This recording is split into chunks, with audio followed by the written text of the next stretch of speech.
Hello, PBE, and welcome to the day before the playoffs. Kinda, sorta, if that makes any sense. The penultimate stream of the regular season, week 4, day 3. I will be your host, Aria EXE, the button pusher extraordinaire. And I am joined today by October. Once again, he's going to be kind of taking a little bit of a backseat role today. Not feeling 100%, but other than that, how are you doing? If you're back yet. Welcome to the World Series. Wait, it's too early for that? Yeah, no, the day before the series before the series before the World Series. Uh-huh. Gotcha. Sorry. I'm a little too excited for the PvE, you know? Yeah, I mean, we're wrapping up, and I think I'm doing pretty well on myself. I mean, I'd say so, I mean it's getting which is the pretty first time you'd close. hear me. I mean, yeah, I was thinking, oof, maybe since you and I um are streaming today and now, and right now, and here and now, we can, oh, possibly, well, you know what I'm trying to say, right? We can go over milestones. That's what you're saying. Yeah, exactly. Yeah, I'm there we go. so glad you caught that. Yeah, I'm great at making inferences. Yeah, you are. I totally agree with that. You're great at making inferences. Speaking of inferences and milestones, going over recent milestones, some of these achieved last sim. 1,250 hits for Ravon Shawn of the Detroit Demons, 1,000 hits for Brent Goldberg of the Apex, 350 doubles for Pass on the Sea Serpents, 300 doubles for Patrick Eschenbaugh on the Aviators, 250 doubles for Edward McKinley of the Apex. Walks, can you take me higher? Drew number 450 yesterday. Pierre Phillip reached 700 stolen bases in a long and storied career there. Miles Meredith got to 300 stolen bases for the Toros. 125 wins each for Calm Chicken and Ivy DeFreeze. 100 wins for Lanky Schramm. 75 wins for Professor Crockwell. 75 saves for Zachary Vega III. And 50 saves for Iceman, plus 1,000 innings pitched for Ian Rubbish of the Lunar Base Space Rangers. Some ones we are looking out for this sim. Pierre Phillip, one hit away from 1,500. Curtis Jones, 2 home runs away from 150. Sting Eucliffe Ooh. sits 1 run away from 900. Dash Jackson is 1 decision away from 100 wins. Same for Thor Lore. JC Swishman of the Toros is at 1995 strikeouts, chasing 2,000. And Romeo McFleur sitting 2 away from 1750 strikeouts. Some very big numbers here. Yeah. Swap to the game view. We're on the 30th right now. We'll advance to the 31st and save, where we will have our first game of the day. We're knocking out the rest of our prime times today, and we'll have one minor league contest. We'll start out with San Antonio at Seattle. And we do have a write-up here courtesy of Keystone of the Stat Team. Tonight features a I can matchup. write this out. Oh, Hmm? never mind. I mean, Keep if you want to, if you're up for it, Sure. go for it. Tonight features a matchup of two teams heading in different directions in the win column. The San Antonio Slots have officially clinched the Legends Conference West Division and are heading to the playoffs again. The club currently has a 57-39 record, which is good for their 22nd division title. On the other hand, the Seattle Sea Serpents are currently 34-62, sitting last in the Champions West. Standing at Champion West standing and are basically out of playoff contention, sitting at 25 games out of the division lead and 16 out of the wild card spot. It is mathematically possible, but they'll need some help along the way. Pitching for tonight is the Slots. Hiccup Horrendous Haddock the Third. I just had to make sure I actually could read that properly, I guess. He enters the game with a 10-9 record and a 4.18 ERA and 148 strikeouts. Pitching opposite of him for the Seattle Sea Serpents is Major McQueen. She comes into tonight with a 7-10 record and a 5.83 ERA and 133 strikeouts. San Antonio's right fielder, player to be named later, has been hot lately. He's batting 542 with a homer over his last 5 games. He has a 4.7 WAR for the season, good for fourth best in the conference. First baseman Stetson Laramie is crushing the ball this year as well, or not averaging, currently fourth in the league with 23 homers. Additionally, left fielder Les Scoden sits fourth in the league with 88 RBIs. Seattle's center fielder Pass has been stealing everything in sight. He's fifth in the conference with 73 stolen bases. He and Bucky Metz are tied for the team lead in home runs as well with 12 apiece. Right fielder Jim Hawkins has a conference leading 40 doubles and leads the team with 62 RBIs. While San Antonio has already clinched their division, they are playing for the best record in the Legends Conference, while Serpents, the Seattle Sea Serpents, are hoping to stay alive in the wild card race. Which we will see which team can come out on top coming up right now. Yeah, thank you so much to Keystone and Stats team for the write-ups and milestones. Absolutely. Absolutely. Yeah, and as far as our own thoughts on the game, McQueen uh announced their retirements Oh after the trade no. deadline. Very strong pitcher, one of the best from the S50 class. Two-time pitcher of the year, if I'm remembering right. I almost forgot we're not an S80 something like most other sim leagues I'm in. I was Yeah, about to say, damn, that's a long career. nope, still only in S63 here, which is still a pretty long Still career. still pretty respectable, yeah. We're oh, what did S50 just go through? Hang on, wait, I can count it back. So 12, 15, 20, 25. We just went through 30% regression. This offseason would be 40%, which I'm looking forward to Will that kill one. anyone. Hmm. I mean, technically, you could hit the first 75% regression, and then the second one will always auto retire you if you're a max earner. Hmm. But then Um, what would you do? You just sit on the team's bench, no? I mean, at like 200 TPE, you could be like I think the first 75% regression takes you to like either high hundreds or low 200s. And then from there you can be like the break glass in case of emergency, like mop up reliever in just about any major league bullpen. And And then what about hitters? getting someone active there is certainly nice for a team, if not a key contributor. Hmm. Um, but yeah, after that, the regression takes you below 100 TPE, which then auto retires you. Hmm. Gotcha. I Hmm. think unfortunately, Sting Euclif's gonna face that fate after this season. Oh, wait, why Sting Euclid? I'm confused. Sting Euclif's old, girl. Oh, I didn't know. I'm sorry. He's old, old. What season? Like chasing career leaderboard records old. What season? Uh,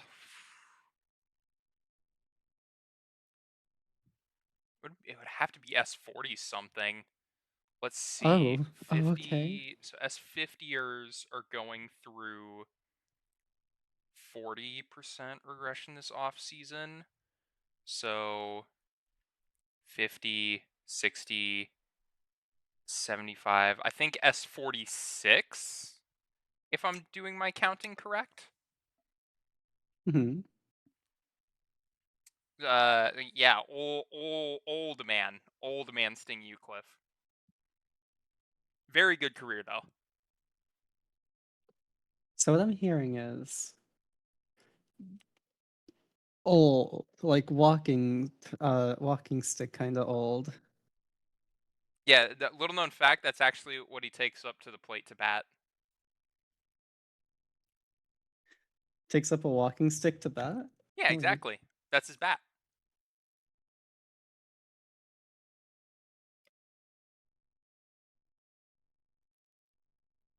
I can't believe this.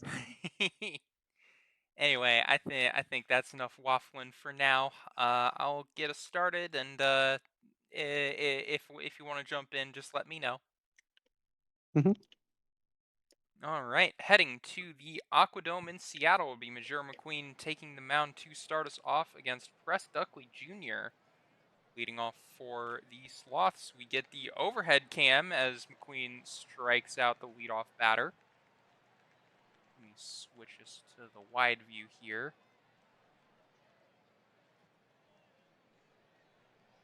Play to be named later. Hot hitter on the 0-2 count. Grounds it to the right side of the infield. Nice piece of hitting for a single.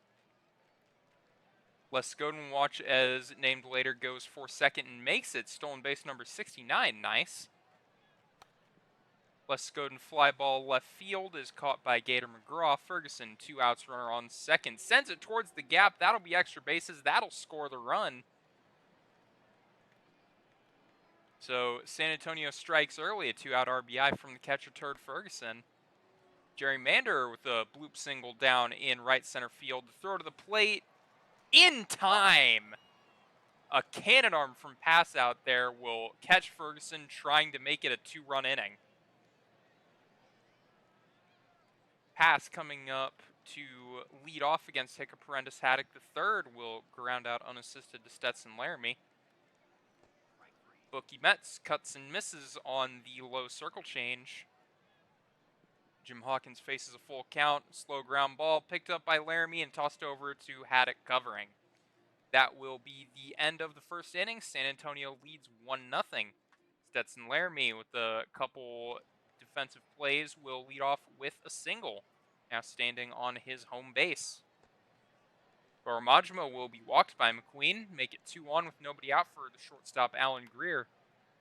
Line drive back to the second baseman. King Locke tosses it over short, double play on the line out. Nice heads up play by Locke there. Troy Monopolitsky will keep the inning alive as Gormajma rounds second, goes to third on the single. Back to the top now. Duckley Jr. struck out last time up. Will pop it high into the air. Coming in for it is Fromus to make the play. So some hits there, but nothing doing for the Sloths. McGraw will lead off. Popped high, not particularly deep. Under it is Majima. Wellerman, looking for his first hit against the Sloths this season, will not be able to get it done. Aaron Judge up with 2 outs, ground ball through the legs of the shortstop for the first hit of the day. Greer not able to range over for that one in time. Kinglock turned that line out double play, but will be struck out by Haddock on his first at-bat. Top of the third now, player to be named later, is rung up looking on the McQueen cutter. Scoden on the 0-3 is walked. Or excuse me, 3-0. That's how counts work in baseball. Ferguson will be struck out on the 2-2. Jerry Mander fly ball into right. Coming in for it is Hawkins to retire the side. Bottom of the third now. Joshua J coming up. Swing and a miss. The inside curveball got him swinging. Tank Fromus will wave at strike 3 as well. And Haddock strikes out the side, getting past swinging at the circle change. Stetson Laramie, lazy fly ball into left is handled. Majma cuts and misses on the circle change. Greer with a lazy fly ball, heading foul, ranging all the way over for it as King Lock for the pop out. Bookie Metz leads off, Haddock surrendering their first walk of the day in the bottom of the fourth. Jim Hawkins fly ball into right as the stadium PA decides to start playing music right as the swing happened. Gator McGraw fly ball to left, gave it a good ride, but didn't quite have that opposite field power. The runner on first, 2 outs for Bradley Wellerman. Ground ball past the infielders. Oh, and going for... That was a weird one. Metz made it to third, and Wellerman looks like he advanced to second on the throw. So nice heads-up base running there from Wellerman as Judge is plunked. Bases loaded, 2 outs now for King Lock. Driven towards the gap, that's going to be extra bases. That'll score 2. Seattle's going to take the lead here. Rounding third is Judge. He will make it a bases-clearing double for King Lock. Seattle takes the lead 3-1 now. Joshua J. runner on second, pulls it to left, but will be handled by Skoden. Seattle does the damage, though. They lead 3-1 after 4. Troy Monopolitsky up, swinging a miss for strike 3, and not able to make the drop third strike happen. Duckley will also be struck out. Majora McQueen collecting strikeout number 6 on the day. Player to be named later on the ground, scooped up by Metz, and the play made at first. So San Antonio down in order. Tank Promise will lead us off. A slow roller towards second will be out number 1. Pass swings at the first pitch and will find himself on first. Very likely going to steal here. Let's see it. Pass breaks and makes it easily. Stolen base number 74 on the year. Metz down looking as Haddock gets him on the screwball. Full count for Hawkins. Puts it down in center field. Pass rounds third. Going home. Doesn't make it. Nice cannon arm from Duckley Jr. this time. Both center fielders now having an assist today.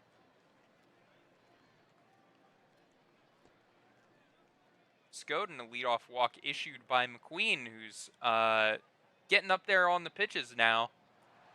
But Ferguson, 5-4-3 double play will erase that base runner. McQueen looking to get out of this inning and go 6. Instead, will give up a solo shot over the glove of the jumping Hawkins. High and deep drive for Mander will cut that deficit to 1. Harlem Moncrief will enter in relief and get out of the inning by striking out Laramie. Bottom of the 6th now. Gator McGraw still facing off against Hiccup Haddock III. Ground out 4-3. Wellerman popped into foul territory. Coming over forward is Laramie for the putout. Aaron Judge plunked last time up, drives it high. Is it deep? It is gone just over the glove of Les Skoden, and Seattle answers back in the 6th, extending their lead back to 2.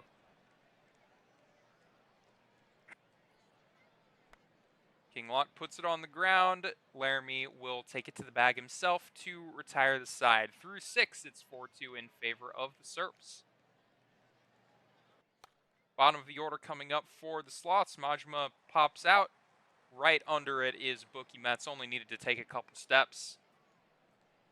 Greer hard hit to second, but handled by Locke for the out. Monopolitsky walked on the full count and worked it with a few foul balls there. Top of the order now. Duckley Jr. had that outfield assist. Will be walked by Moncrief. They're to be named later. The hot hitter, ground ball over to first. It will be Fromis tossing it over to Moncrief, covering it to retire the side. Heading through the stretch to the bottom of the 7th, Joshua J. Single up the middle will be a base runner for the Serps, looking for some insurance runs. from a swing and a miss strike three. Haddock still in this ball game. Pass gives it a good ride toward the left field corner. That'll be extra bases. Heading home is Jay, and that will be a run scored. Pass goes for third on the throw, and it looks like he made it. He did make it. So scored an RBI double with pass taking third on the throw. Bookie Mets will cash in that extra base for another run off the single. Aventurine comes in to relieve Haddock, as Mets will take second on the stolen base. Hawkins ground ball to second, advances the runner, but will be thrown out at first. Runner on third now with 2 outs for Gator McGraw. Swing and a miss. Aventurine gets the strikeout to get out of the inning, but it's a 4-run deficit now. San Antonio has 6 outs to try and make up that difference. Scoden pops out to shallow center. Ferguson on the ground up the middle will be a base runner for San Antonio. Mander watches as the Moncrief changeup goes by him for strike 3. Carroll Neatfelt will enter for the Serps and coax a ground out from Stetson Laramie to retire the side. Seattle, very possibly their last time up to bat today. Wellerman gives it a good ride to right center, but Duckley Jr. doesn't have to move much for that. Aaron Judge, ground ball right side, will be a base runner for Seattle. Kinglock ground ball, 5-4-3, double play to end the 8th inning. So, last chance for the Sloths now. They'll have the bottom of their order coming up. Goro Majima works a walk from Needfelt to lead off. Tying run now in the hole for the Sloths. Rear waves at the slider, can't find it for strike 3. Nopolitsky, high drive into right center, will be an out. Down to their last out now. The top of the Sloths order coming up next. Press Duckley Jr. Slow ground ball to short. Wellerman makes the play at first, and that will be that. Seattle picking up the win over your Legends West champions, 6-2 at the Aquadome. Player of the game there, Aaron Judge. Wow, he Interesting. had himself a great game. 3 for 3 with a home run plus a hit by pitch. That's a great game. It's a great game. You know, Guy was hit by a pitch. I mean, hey, look, maybe the hit by pitch probably smarts a little bit, but that's still on base. You know what? True. Fair enough. I can't Uh, I can't argue with that. I can't argue against it.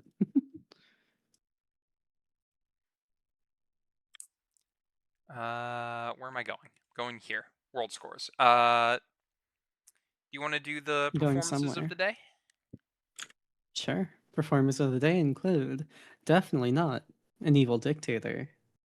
Or no, sorry, definitely not evil dictator of the New York Voyagers, who had himself a 7 inning pitch, uh, 2 hit, 1 run game against the Death Valley Scorpions, where he only allowed 1 run, presumably, and that's the only run allowed in the 7-1 win.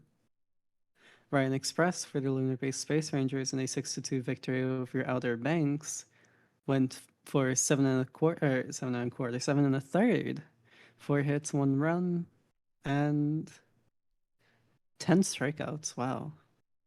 And she has 9 for definitely not evil dictator. Homer Simpson of the Buffalo Surge, 2 for 4, 2 hits, 3 RBI, or 2 home. Wait, hold on. That says 2 home runs, right? Yeah. 2 home runs, 3 RBIs, and 2 runs in the loss versus Detroit. Wow. I have no idea how I'm supposed to read those, but wow. Yeah, they're just like individual player lines. Yeah. Moving on to our next day, it'll be just the minor leagues today, and we will be sticking around to watch Louisville take on Florida. Providence came back from a 5-run deficit. Hold on, let's go look at that real quick. Did they? I didn't Um, see that. Oh yeah, Toros scored 5 in the bottom of the second. Crabs came back to win it, scoring that go-ahead run in the top of the ninth. Oh, Toros scored. wow. Sorry, hang on. Toros scored 5 runs on 3 hits. They had 3 hits all game. How did? Okay, I gotta know how that happened. So pair of singles, a walk. Fielder's choice scores that run, so that's not a hit. Then fly out, then another walk. So all 3 of their hits came during the second inning, and they scored 5 runs off of it. Damn. That's That's crazy. impressive. At least to me. Should it be impressive to me? I don't know. That is pretty impressive. Like other than that Okay, second then yeah. inning, the Crabs just completely shut them down. That second inning was a fluke. This is our proof. But yeah, we got the Lemurs at the Flamingos here. We Pim Pimling pitching against the Kennedy Seanan. I believe this is Pim Pimling's last season in the minors. 2, 3, 4, 5. Yes. So he'll have to be going up to their major league team after this season. Kennedy Seanan, I imagine would probably be going up, but could in theory stay down one more year.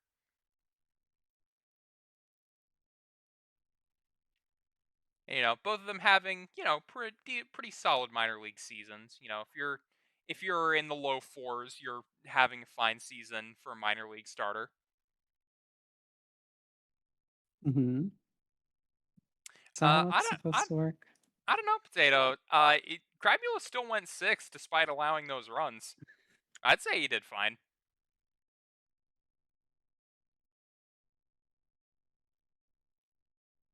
Yeah. Sure, anyone would say you did fine.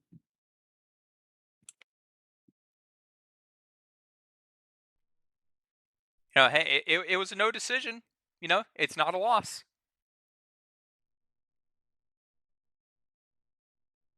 Wait, it was a no decision? Yeah, for Crabula, because Oh, okay. well, yeah, when he left they were losing. So if they had gone on to lose from that lead, that would have been the loss. But yeah, They didn't, which means it was the win. yeah. Well, no decision. Iceman got the win. Oh, sorry. No, yeah. No decision, which means it was the win to the reliever. Yeah, Iceman. Iceman? Iceman. I forget what season Iceman was. Anyway, Lemurs Mingos. Xanateto leading off for the Lemurs. Lead My off, Tada. yippee.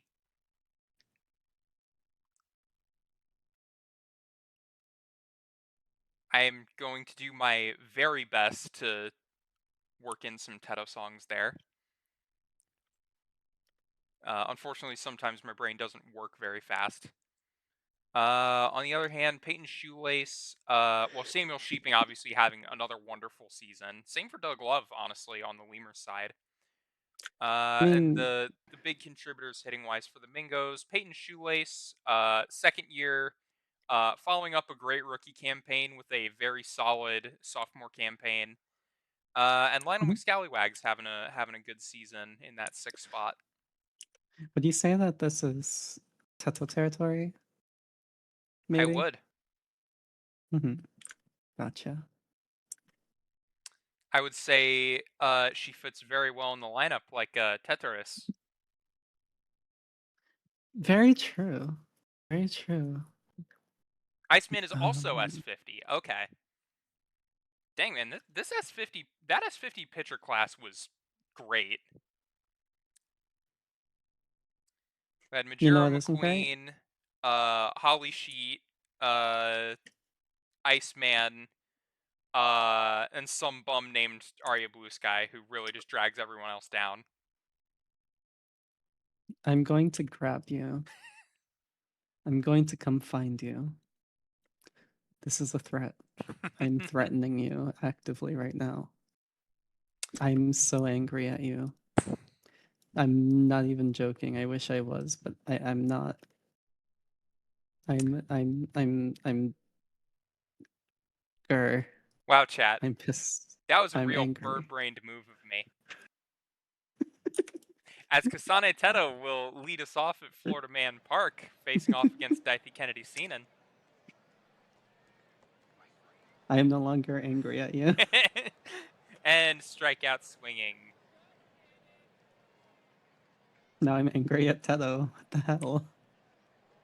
Doug Love puts it into the left center gap for a double. First hit of the ball game there. Samuel Sheeping scooting past the glove of Dan Thunder at shortstop and bringing Doug Love home. Louisville strikes first. Smack Miller goes for a bunt, bunts it foul, and it will be a line drive to the shortstop Thunder for out number 2. One on with 2 outs for Montgomery. Will swing and miss at strike 3. Kennedy Seenan picking up 2 strikeouts that inning, but allowing the first run of the game. Dan Thunder, let's see if they can get a response started against Pim Pimling. Leadoff single will get that started just fine. Miles Phoenix up now. Ground ball 4-6. Not going to turn 2 on this occasion. Still a runner on with 1 out for Peyton Shoelace, the best hitter for the Flamingos. Drives it high, not quite deep enough though, as under it will be Sam Sheeping. 2 out with 1 on for Johnny Golden. Opposite field hit will be a 2-out single for the Mingos. Sean Spencer, can he do something with that? Chopper up the middle will be an infield hit. Not able to make the play in time is Kasane Teto. Lionel McScallywags with a chance to get some runs across, but a line drive will be snagged by Teto for the final out of the inning. Lemurs up 1-0 heading to the second. Quackenbosch with a leadoff single to try and get some more runs on the board here. Gabzu driven to left. A bad first move by the left fielder Shoelace. Came in for it when it was going to the wall, and that will be runners in scoring position with nobody out for Riley Univa, the shortstop. Hard hit ground ball to first. That will be out number 1. Runners not able to advance on the play. Julian McLean, a swinging bunt. Catcher not able to get the ball over to first in time. That will be an infield hit. And bases loaded for Teto. Popped up in the infield now will be an infield fly rule called. Batter out, nobody able to advance. Doug Love, a chance to get people across, will draw the walk from Kennedy Seenan. There's an RBI for the left fielder as Quackenbosch will score. Sheeping will keep the train moving, puts it down in center field, a 2-run single for the right fielder. Smack Miller ground ball picked up by Phoenix and delivered to first, but damage done. Flamingos find themselves in a 4-run hole in the second inning. Bottom of their order coming up, Darius Maxwell versus Pim Pimling gives it a good ride out to right center, but Montgomery able to make the play. Moonshot swings and misses at the Pimling cutter. Ozzy Batty, hard liner to left, but Love there for the play. Flamingos down in order, they'll get the top of their lineup up next, but first we'll have the Lemurs, Daniel Montgomery leading us off. And another leadoff hit for the Lemurs, possibly more damage coming. Quackenbosch tries to check his swing, but can't hold it back. That'll be strike 3. Gabzu, fly ball into left, is handled by Shoelace. And a slow roller from Univa. Phoenix decides to just take it to second base himself. Bottom of the third now, 0-2 count faced by Thunder will put it in play and be caught in left by Love. Miles Phoenix up now. Ground ball to first, taken unassisted by Quackenbosch. Shoelace, 2 outs, nobody on. A slow roller over to third, and the play made. Good quick throw by Miller to get the out. Through 3, it's 4-0 in favor of the Lemurs. Julian McLean will bat first from the 9-hole and be struck out by Kennedy Seenan. Teto up next. Fly ball into center will be caught. Batty making the play on that occasion. Doug Love past the diving shortstop for a single. Samuel Sheeping, a line drive out to center will be the end of the inning. Johnny Golden up next, the DH. Shortstop came all the way to the right side of the infield to try and make the play, but nothing doing. That'll be a ground ball single for the designated hitter. Sean Spencer will be running up on the swinging strike. Lionel McScallywags, a lawn dart into center will be a second base runner for the Mingos. Now with runners on first and second, with one out, Darius Maxwell. Swing and a miss, cuts on the cutter, but can't find it. Moonshot is walked on 4 pitches. It'll be bases loaded now. Batty now with a chance to tie this game on a single swing. The fly ball out to left, tried to do it, but couldn't get the power behind it. That will be out number 3. Nothing doing for the Flamingos through 4. Smack Miller hits into the shift. Phoenix able to make the play there. Daniel Montgomery batted back to the pitcher on the ground, and Kennedy Seenan will deliver it to first safely. Quackenbosch is walked. Seenan getting up there on the pitch count, getting close to that 90 pitch mark most minor league pitchers go to. But we'll get through 5 as Gabzu grounds out. Tim Pimling still on the mound, having thrown just 53 pitches for the Lemurs, but Dan Thunder with the leadoff single, putting that under threat.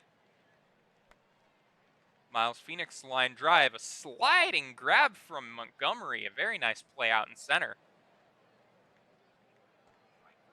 Shoelace will be retired on strikes.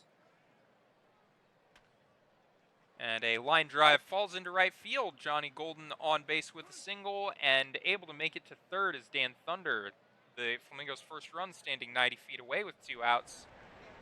Sean Spencer fly ball into right center field, ranging over forward is Montgomery for the 3rd out. So once again, Florida not able to do anything despite getting runners in scoring position. Kennedy Seenan will come in for a 6th inning of work and strike out Riley Univa. St. Pete then enters after the strikeout and will allow a ground ball single to Julian McLean. Teto fly ball to right center, handled by the center fielder Batty. As McLean goes for second and makes it, stolen base number 9 on the year. Lemurs don't really have that speedy guy they can rely on, but McLean able to do something with it there. Not going to make a difference in the end, however, as Love will ground out 6-3. Bottom of the 6th now, Pimling still going for the Lemurs, striking out Lionel McScallywags.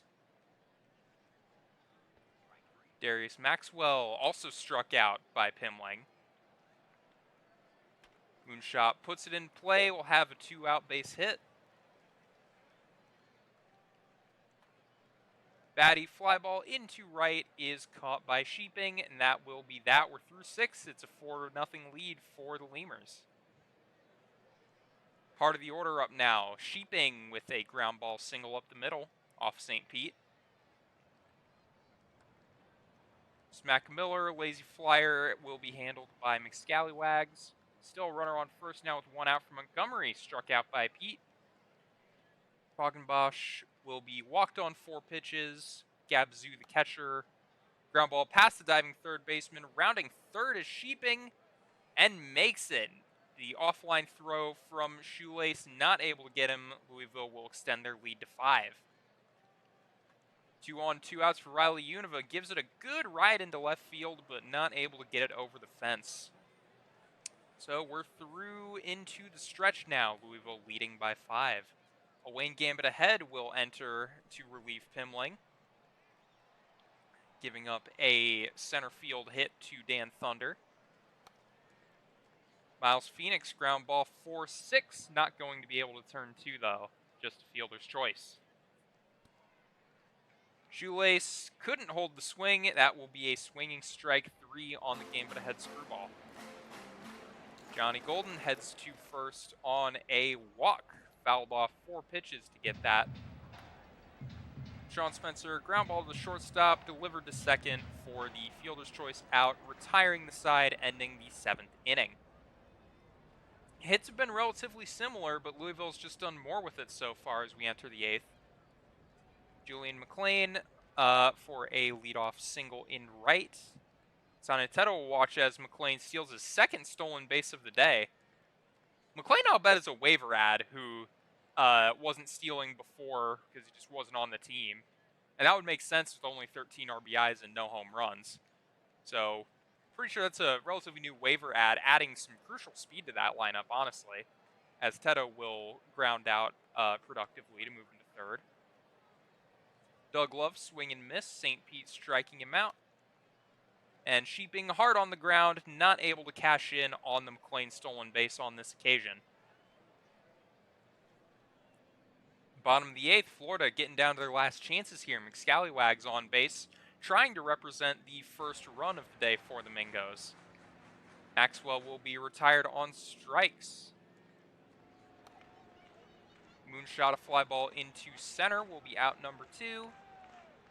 And the cold hitting Ozzy Batty getting one up the middle on the ground, advancing Scallywags to third. The runners on the corners with 2 outs for Dan Thunder, 3 for 4 on the day. Can he make it 4 for 5? He cannot. A hard line drive, but therefore it is Montgomery. So still scoreless, the Florida Flamingos, despite having 10 hits. Smack Miller, a line drive back to Pete. Nice grab by the pitcher. Montgomery, a lazy fly ball, will be handled in shallow left by Thunder. Slum God will come in to try and get this final out, and he does, coaxing a ground out from Falkenbosch. Heading to the bottom of the 9th now, Florida needs to convert that offense into runs, and soon they've got 3 outs to score 5. Miles Phoenix retired on strikes, 3 pitches from a Wayne Gambit ahead later. 1-1 count for Shoelace, driven towards the gap. That'll be extra bases for the left fielder. Slides into second, and that will be that. Representing the first run, Hank Hill allows a base hit into center. Shoelace smartly doesn't get greedy with it, just stands on third. Sean Spencer draws the walk, loading up the bases with 1 out. Lionel McScallywags could turn this game on its head with 1 swing. Let's see here. Ground ball died at second. They'll get the out at home, though, preventing the run. So 2 outs now with bases loaded for Darius Maxwell. Hit and run play on the full count. That will be a single scoring 2. So Florida will be on the board. And they do have the tying run coming up to the plate. Not quite over yet, but still down to their final out. Full count, fly ball center field. Gloved by Montgomery, and that'll be it. Florida gives it a good try in the bottom of the 9th, but just too little too late. Despite out hitting the Lemurs, it will be a loss at home for the Mingos. Player of the game, Pim Pimling, tossing 6 scoreless. Scoreless. Wow. I saw my girl Sand Sky. Yippee. Not my girl, but Well, yeah, if you want to talk about at least the first 2 performances of the day. Oh, gladly. I'll also talk about the third because it's I shocker, some could say. Sand Sky 3 for I'll 4 on say. the day with a home run, 3 RBIs, and no wait, the run is the home run. Oops.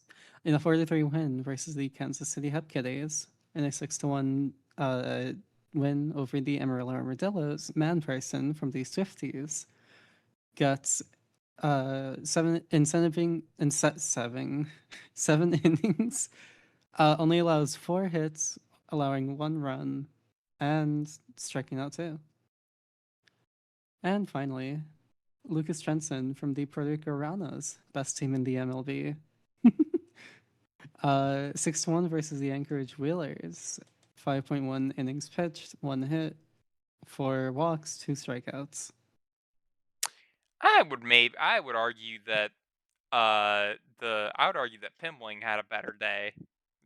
You know, I went yeah. deeper in the game, allowed the same amount of runs. I think probably struck out a couple more. Yeah, struck out 6. I would argue that should be I, Pimling, but yeah, no. who's keeping score? Moving on to the second is a quick sim day. Uh, yeah. After this quick sim day, we can take a quick peek at the standings, see where things are at. But first, the Standings, let's go. the Pathfinders will grab an upset win over the Voyagers, 4-2. Mixon picking up win number 5 on the year. Crookwell with the loss, Boone the save, and Mixon's your player of the game. Hell yeah. The Providence Crabs 3-1 over the Boise Raptors as Pebble takes the win and the player of the game, Nikki Vaseline the loss and Jarandom the save. The Surge get a 6-7 win over the Sloths at home. No, What? no, What? you don't get to. I just said the score of the game. You don't get to. Okay, I won't say the score of the game next time. Robo Double the win, Rock the loss, Stetson Laramie your player of the game. The Aviators take the win over the Vancouver Vandals as Shigeno takes the win. Sniper King, the player of the game. Lansdale gets a home run against the Aviators, but it's not enough, with Creep taking the loss. The Stars will beat the Scorpions by a score of something to another. Khan the win, Whitman the loss, Reacher the save, Ultimo Khan the winning pitcher, and your player of the game. In 15 innings, the Detroit Demons finally take down the Seattle Sea Serpents. Goody McGoatface, the player of the game, with Belfort taking the win and Moncrief the loss. The Space Rangers rallying late in the 8th to get the win over the Rougarous 5-3. Chattison Bumgardner gets the win with Lulu Dallas multi-pitch being charged the loss, Scud Muffin the save, and Oileonrock Etef getting the player of the game honors. Congrats, Etaf. I don't know why I'm congratulating Etaf. I'm not even on the Space Rangers. 6-4 for the Cancun Toros as the Indianapolis Apex fall to them. Smoltz with the win, Demro with the loss, Lizzie with the save, and Smoltz, your winning pitcher, the player of the game. Down in the minors, the Ronalds will get a big win over the Wheelers, taking games away from them as they are trying to chase a playoff spot. Mark Jackson the win, Mansell the loss, Jackson also your player of the game. Some could say they dismantled Mantle, Well, right? I mean, not really. Most of their runs came late. That was probably when relievers were in. Shush, shush, shush. Tagged with a loss, it counts. The Dillos shut out the Swifties. Leo Tyler's all with the loss, Rayquaza the win and winning pitcher. Or win and winning pitcher, win and player of the game. Is that a complete game shutout for Quaza as well? Wow, that's rare. Yeah, more common in the minors nowadays, but still very good, very high achievement. Very good day for Quaza. True. Lemurs will pick up another win over Florida, 8-5. Scott getting the win. That's Ryan Scott. That's Quaza's second of the season. You know what? Now that you say that, that sounds right. Here we can actually Second? look. I'm pretty sure that's in one of these expanded pitching stats. Yeah, two complete game CG2. shutouts. Wow. Very, very good year from Quaza. Uh, yeah, very impressive. A little more than just very good and very impressive. That's amazing. As a rookie too, by the way. As a rookie? Yeah. Save your So energy for the majors. God damn. trying to get drafted. Fair enough. Scott the win, Richard Fox the loss, Give him to Heater gets the save, and Montgomery is your player of the game.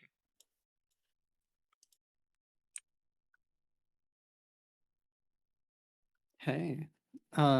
Sorry. I heard some I was just making sure it was still good. Our beloved Ingrid Keelhaller, the player of the game, but also the losing pitcher as Slickfingers takes the win and Recht takes the save in the 2-1 victory for the Chicago Kingpins.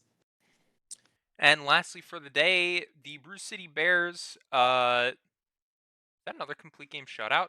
Sure is. Zaxby Chan, player of the game and the winning pitcher in the complete game shutout of the Hepcats. Fire Bob Nutting, strong performance, but unfortunately just not getting much help from the bats today, as the Hepcats can only scatter 5 hits on Chan.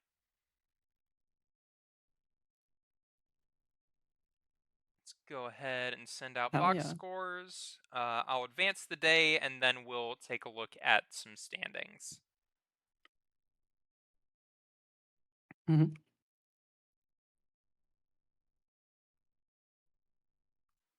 Finish the day. We will have a sim today, but first things first. Starting in the majors, the playoff picture in the Legends is almost entirely set. It will most likely be the Crabs. How many games is that? That's 80, 98, 98 games played, so 10 games to play. Yeah, the Crabs have locked up the 1 seed in the Legends, so the slots are locked into the 2 seed. Really, the only thing we're waiting for is who will get that 3 seed between the Aviators and Voyagers. Voyagers currently trailing by a game there. In the Let's go Champions, Aviators. uh, the Totally not biased though. Rougarous technically still in contention for the Champions West, but on death's door, more or less, as the Toros only have a magic number of 2 to win that division. Nashville having a very good final week of Sims, knocking on the door of picking up the 1 seed in the Champions. The wild card is becoming more and more clear as we go on. It seems like it's going to be the Apex and Rougarous. But if the Scorps or Rangers or even the Demons have a really good sim and one of those two have struggles, then we could have some interesting things go on there. Down in the minors, the Bears take a 1-game lead for that 1 seed. And the final battle for the other first round bye is between 4 teams at 56 wins. So there are essentially 5 teams fighting for those 2 byes. Those Mhm. being the Bears, Hepcats, Firehawks, Lemurs, and Swiftsteeds. And then for that last playoff spot, we have a very interesting battle going on as well. Kingpins, Wheelers, and Flamingos at 49, 49, and 48 wins respectively, battling for the final playoff spot. The Dillos, not technically out yet, but I do believe they're a game away from being eliminated. So yeah, we've got some very interesting things to keep an eye on, and we'll take another look at that at the end of the sim as we hurdle ever closer toward the playoff race stream. But first things first, September 3rd, we'll be taking a look at Cancun at Indianapolis. I can take over the first three if you want. Sure, go for it. Okay. Let's go, chat. Very quickly, stuff about the game. Pedro Martini. Yeah, both these pitchers. Geez, I remember when both of these pitchers were brand new to the league, and now they're nearing the end of their careers. This is messed up. I hate the way time moves. Are you gonna be sad when Volkova eventually retires? Yes, because I remember your draft. Yeah, when was I drafted? I never remember Why the was it a exact special draft? season. I never remember the exact season people were drafted, but I'll remember. Oh yeah, I remember them getting drafted. Where they've got to be like midway through their career, right? And they're like a week away from retirement.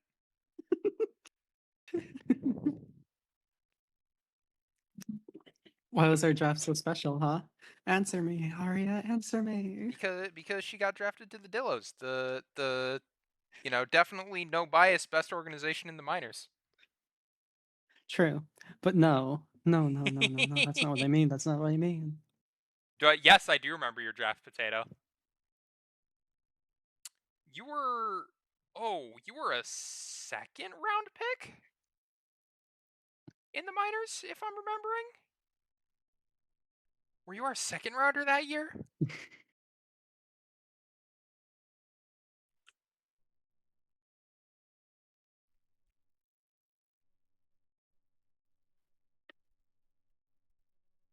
I remember it Sounds was like you either just that unlocked draft or something.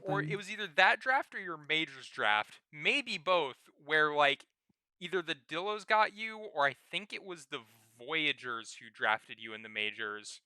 Where like wherever you got drafted, my initial thought was like, what a steal. Like it was I hope just I'm it. living up to the number 3 spot. I think you're doing great. Majors, you were third Yeah, but round. Okay, I think second round we thought we got a second round in the minors. We thought we got a great pick there. And then and then in the majors, you going in the third round was a massive steal. Voyagers, or were you always a crab?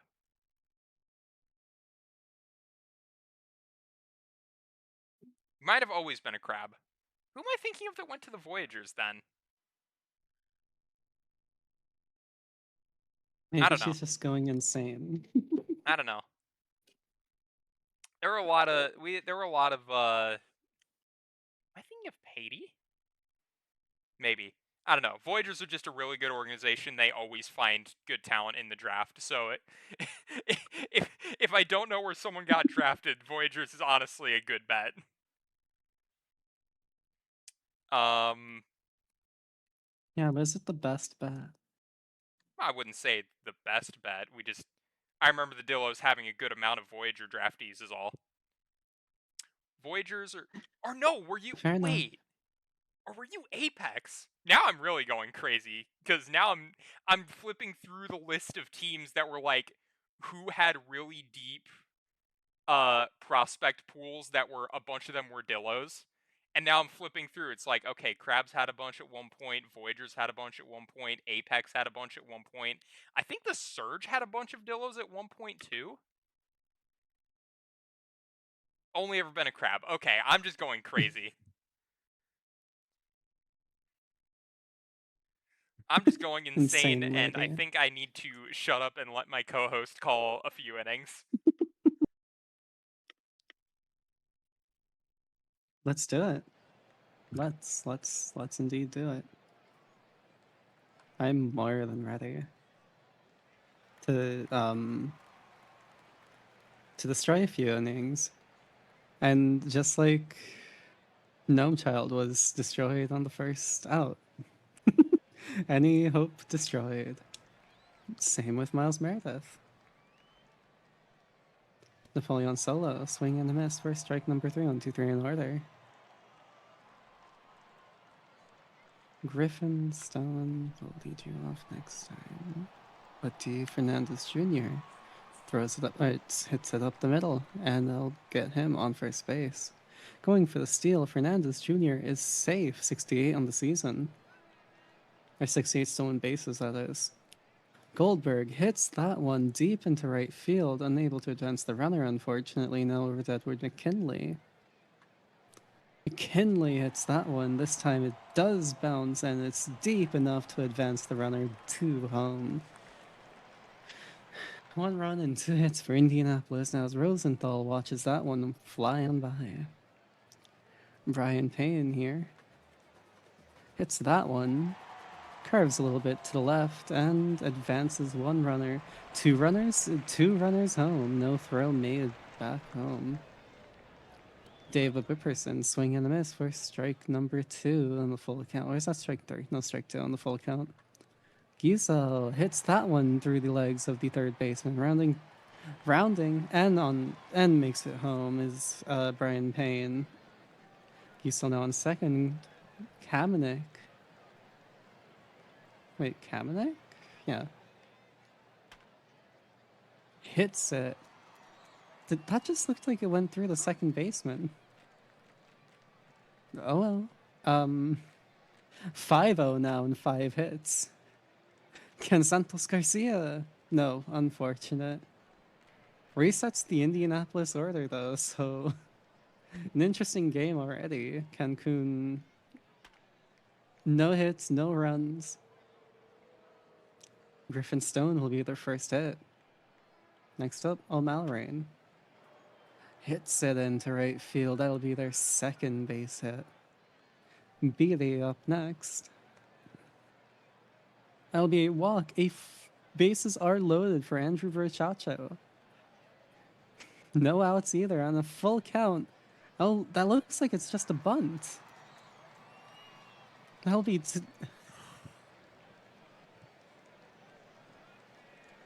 That was a.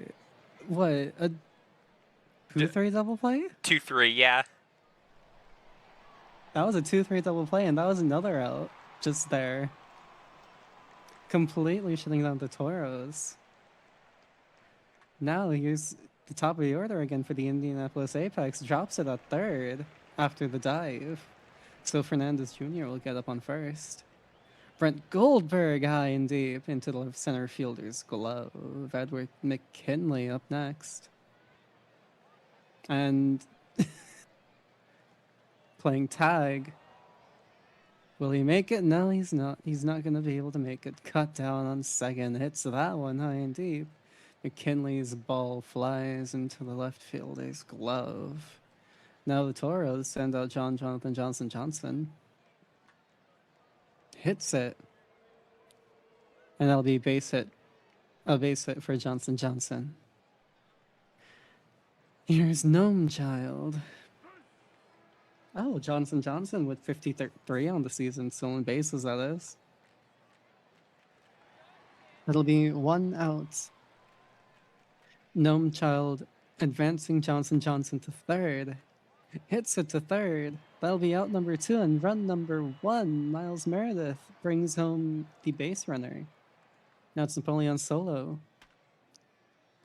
Solo hits that deep into the DVD screensaver gap. And that'll be safe for a double. Griffin Stone here. High, deep. It hits off the top of the wall and rolls into center field. The center fielder just watched it. So that's 2 runs now for the Toros here. O'Malrain. That'll be built into the second's glove. Already a fun one as Pedro Martinez still pitching here. That'll be out number 1 for Leon Rosenthal. Brian Payne hits that high. No, not high, hard. Deep in this, deep past the infield, but not quite past the center fielder. The Bipperson, that'll be a liner. A simple liner. And I hand you off to Aria again. Will be Carlton Beatty leading off, as I've spent my 3 innings of resting trying to figure out who the heck I'm thinking of that like started as a Voyager and then went to the Crabs later on. And I've come up empty thus far, unfortunately. Andrew Brochacho puts it into the gap. Designated hitter getting extra bases here, standing on second. Calm Chicken allowed 2 runs thus far, and now a wild pitch will put the runner on third. Cancun rallying back here. Jectocito fly ball to left, and Brochacho absolutely gunned down. No chances, Geisel with the outfield assist.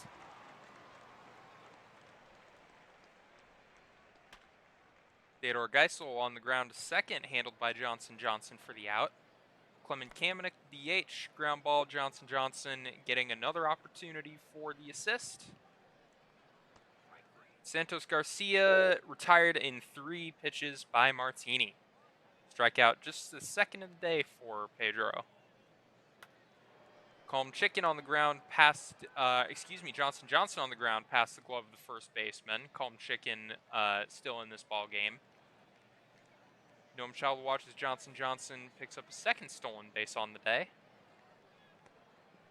And a walk for Noam Child will put runners on first and second now for the Toros. Tying run coming up to the plate in Miles Meredith. Ground ball past the second baseman. That will be a single, RBI single, runners advancing on the throw home. So Johnson scores. Cancun now within 2. They're tying run in scoring position. And Solo walks, loading the bases with no outs recorded in the 5th. Griffin Stone on the ground to third. Throw home is in time, but they won't be able to turn 2 on this occasion. So, bases still juiced with Tiernan O'Maurin coming up. Fly ball into center. Going home is Meredith, and in time, no throw made. Cancun now within 1 as Carlton Beatty will step up with 2 outs. Ground ball to third, delivered to second to retire the side. But we've got a game here as we head to the bottom of the 5th. Top of the apex order up now. D. Fernandez striking out. Brent Goldberg popped up high into foul territory. Coming all the way in to make the play is O'Maurin. Kinley hits into the shift, and that will be that for the apex in the 5th. Bottom of the order now for the Toros. On the ground toward third base. That's Goldberg making the play. Cito retired on strikes. Calm Chicken with the second strikeout of the day there. 1-1 count faced by Johnson. Driven out to center field, but will fall harmlessly into Santos Garcia's glove. Bottom 6 now. Rosenthal walked by Martini. Brian Payne 4-6-3 double play. So the base runner erased. 2 outs now in the bottom of the 6th for Bab Ipperson. And Martini cuts him down. So facing the minimum despite the walk. Top of the order now for the Toros. Child down on strikes. Chicken getting him. And that will be the last batter faced for Chicken as Felix Burgo will come in and coax a weakly hit ball from Meredith for the second out. Solo with 2 outs and 2 strikes will put one in play and get on first. Griffin Stone watches as that slider catches the zone on the outside for strike 3. Through the stretch now, Indianapolis still up by 1. Bottom of their order coming up. Geisel making it work, though, as that will be a gap shot for a double. Kamenik retired on strikes by Martini in the 102-mile-an-hour fastball. Ground ball, shortstop handles it. Santos Garcia retired at first. Jimmy Benica will enter for the Toros and allow a base hit to D. Fernandez Jr., and that will score the run from first. Or from second, rather, excuse me.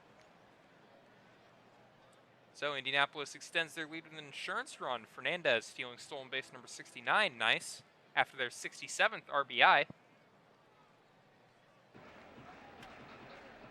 Goldberg, good right out to center, but under it is Child for the out. So Cancun, a slightly larger hole to dig out of, but they should have their chances. Tiernan O'Maurin on first after the base hit. Carlton Beatty opposite field, down in front of the right fielder, and that will put O'Maurin on third. So the tying run aboard for the Toros here in the top of the 8th. Rochacho, fly ball to right, will be deep enough to score the run from third. Not going to advance the run from first, however. Cancun back within 1. Cito attempting to bunt, strike 1. Attempt to bunt again, going foul, full count now, and walked eventually. So it worked out. Runners on first and second, tying run in scoring position over the head of the third baseman. Runners did have to check up, though, so that'll just load the bases with 1 out. Infield coming in for the apex as Child will be struck out by Burgo. Tying run 90 feet away. Can Meredith do something? Yes, Meredith draws the walk, and that will tie the game at 6. Bases still loaded with 2 outs. Crabtree Crunch Jr. enters. Roller over to first, and that will end the top of the 8th. But we've got a brand new game as we enter the bottom of the 8th. Heart of the Apex order coming up. Edward McKinley facing off against Jimmy Benica will be aboard with a base hit into left field. Leon Rosenthal popped up. No infield fly called, but the play still made by the second baseman, Johnson Johnson. Brian Payne ground ball 4-6, not going to turn 2 on this occasion. Dave Epperson line drive into center will be snagged by Child. Into the 9th inning now. Tied at 6. Griffin Stone coming up, waves at the Crabtree Crunch cutter. O'Maurin pulled into right and off the wall. That will be 2. Going for 3. Will he make it? Yes, O'Maurin, the go-ahead run, standing 90 feet from the plate. Just 1 out for Beatty. Fly ball into left. O'Maurin gonna go for it. Is the throw in time? Nowhere close. Sack fly from Beatty, giving Cancun the lead here in the top of the 9th. Rachacho on the ground to second. That will be the end of the top of the 9th. Indianapolis with a run hole now to try and dig out of. Bottom of their order coming up. Geisel 2 for 3 on the day, facing off against Lizzie. Woohoo! And immediately just barely missed it. Geisel almost the hero, tying the game with a home run, but just missed it. Kamenik line drive into right field will represent the tying run on base. 1 out for Esteban Santos Garcia. Tried to backpick Kamenik at first, nothing doing there. Santos Garcia walks. That puts the tying run in scoring position. Winning run aboard for D. Fernandez Jr. Ground ball to second, 4-6. Not going to turn 2. Tying run now 90 feet away, but 2 outs. Last chance for Goldberg. Fly ball into right, under it is the right fielder Solo, puts the squeeze on it, and Cancun survives, rallies back after a big first inning from the Apex to win 7-6.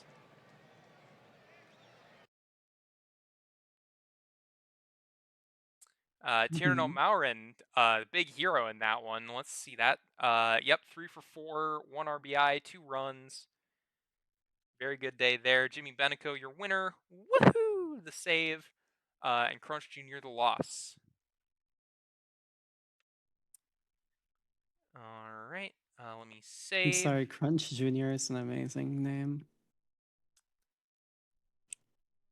I'm going to swing by that Demons Sea Serpents game real quick, because that looks like an interesting scoreline for the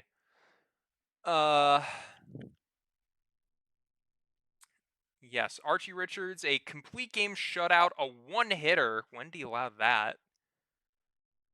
Let's One see. hitter.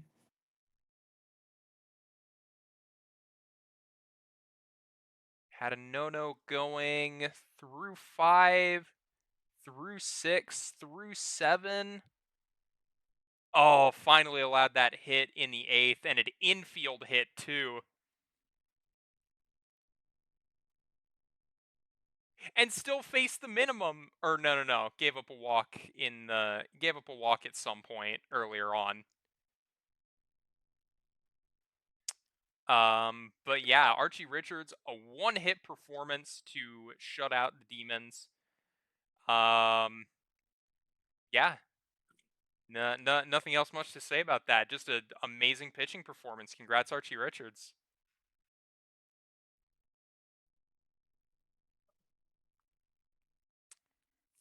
If you want to take the other 2 performances of the day, go for it. All right, sure thing, sure thing. Abe Ghosty from the Aviators in the 9-3 win versus Vancouver goes 3 for 3 with a third base hit, a singular home run, 2 RBIs, 3 runs total, and a walk to Tedo. I'm still stuck in Teto territory, I guess. Teddy Nakami from the Lunar Base Space Rangers, 2 for 4 on the day, 2 hits, 2 runs, 5 RBIs. They're in the 13, huh? To 1 win versus the New Orleans Rougarous. Yeah, big win there. Massive win. Move on to the 4th. That's an off day, so we'll move on to the 5th, where we'll have another primetime game. Outer Banks at Toronto.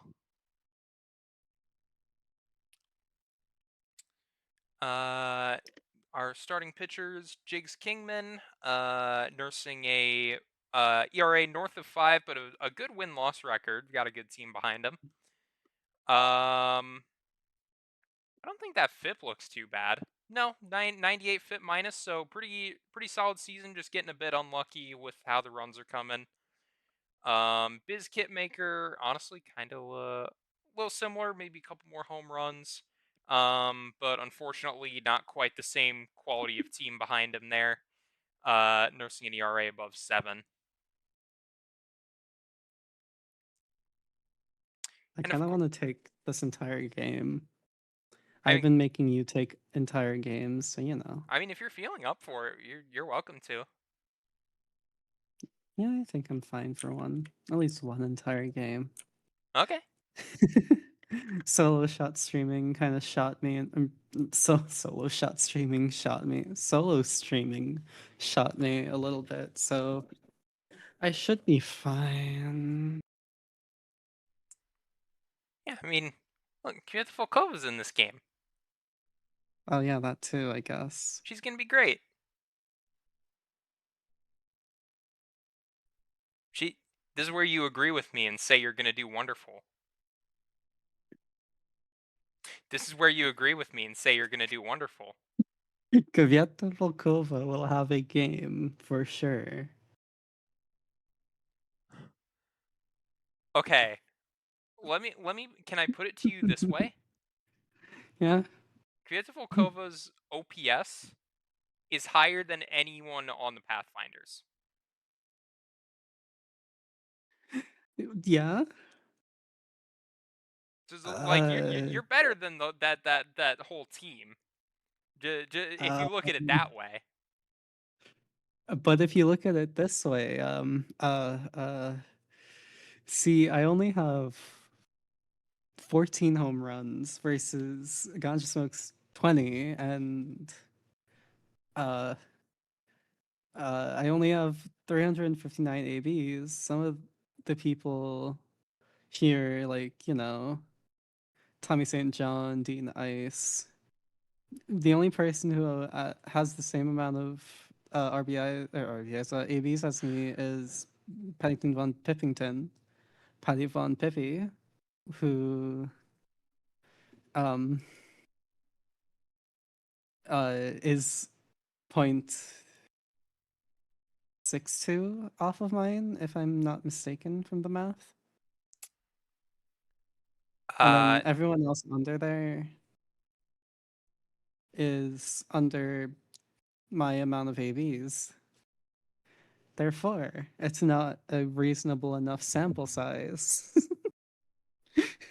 okay, but I'll I put. say as if there's not 300 ABs. Well. Let me also put it this way. Sweet Sweet Ganja Smoke is kind of an outlier because Uzi can't build any bad players, but any player that Uzi builds is just going to be great. I should talk to Um, Uzi then, huh?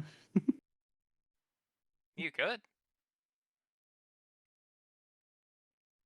But yeah, Fair, Ganja Smoke, obviously, the power of the Toronto offense, but also fair. very young. Young and dumb, some could say. Young and dumb. Yeah, Jigs Kingman pitching. But yeah, Oh, reigning yeah, true. MVP leading off. Bazooka Slow? Yeah. Bazooka versus McScooty. Let's do this. All right, Or go Bazooka, for it. yeah. We are live from the lodge as that will fly into Fallout territory for Bazooka Slow. Speedy McFly Jr. up here at bat.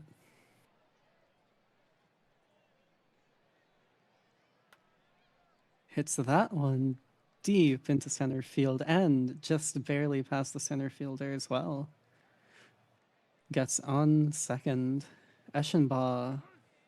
It'll be a checked swing. I believe that's a ball three. Yep. Eschenbaugh still at bat. Goes up the middle and scores. Not McScooty Fortune. Speedy McFly. 69 stolen bases. Nice. That'll be out number two. Eschenbaugh unable to advance to second as Julio Ruiz Jr. gets on first. Robert Oliver swing and miss, and that'll be the final out for the Aviators this time around. Early 1-run lead for us as Jigs Kingsman is up to pitch. McSweetie Fortune first out. Lucas Ryan, that was a fly ball to left field. Yeah. That'll be a throw to Volkova. That'll be out number two. Sweet, sweet ganja smoke can say sweet, sweet bye-bye to the baseball. That's a solo shot. 390 footer.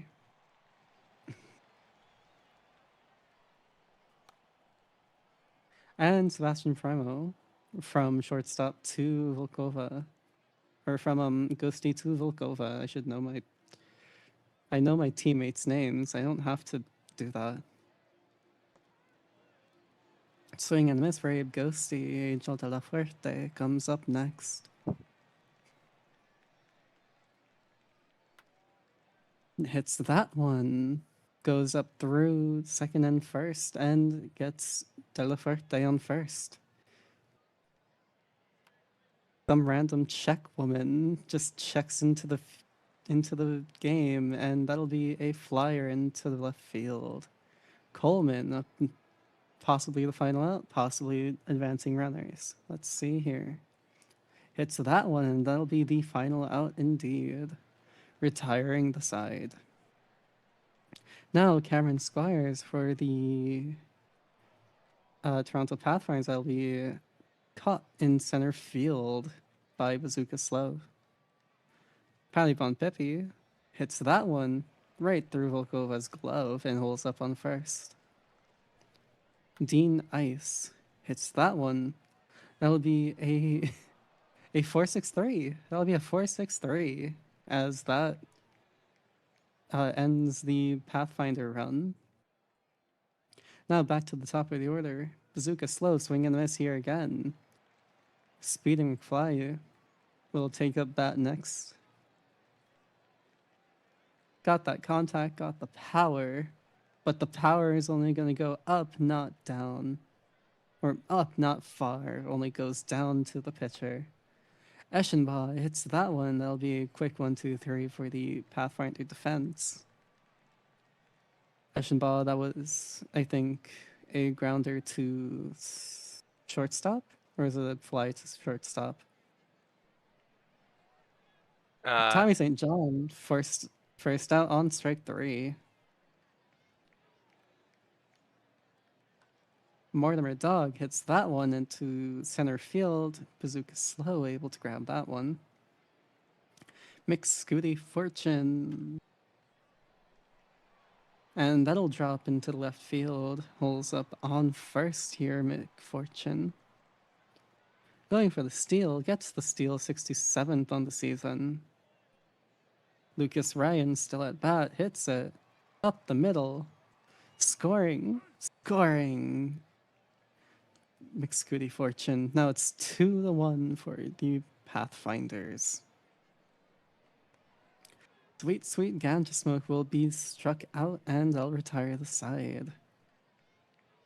Back to the bases are the Aviators who sent out Julio Ruiz Jr. Hits that one. Shortstop able to grab that. That'll be Lucas Ryan, tossing it to first baseman, Sweet Sweet Ganja Smoke. That'll be a hit from Robert Oliver. No, it won't. Go from second first this time. And finally, Abe Ghosty. Heart of the Order struck out in order, or went out in order. Ghosty from second to first this time as well. That'll end your top of the fourth. Now to the bottom of the fourth. Sebastian Primo, that'll be simple, simple, right over to the right fielder. McFly Jr. able to handle that. It's over to Cameron Squires. It's that one up the middle. Gets on first and stays there. Ali Von Pippi, that'll be a simple one. That'll be a simple fielder's choice. Getting out Cameron Squires. Hits that one. And Volkova able to grab that before moving off the plate. They'll retire the side. Bottom of the order for the Aviators coming up here. Hits that one hard, high, not quite deep enough to go past the right field or the left fielder. Angel de la Fuerte is out. Next up is Gaviota Volkova. Watches that one, that'll be a walk. 38th on the season for Volkova. Next up, Coleman. Coleman will be fouled out into the right field. McScooty or left field. McScooty Fortune grabbing that one. Bazooka Slow hits it into the right field. 1, 2, 3. Volkova is home. And that will tie up this game. Toronto. And that'll be Toronto's defense able to corral that ball up and into left field as Tommy St. John will be out number one.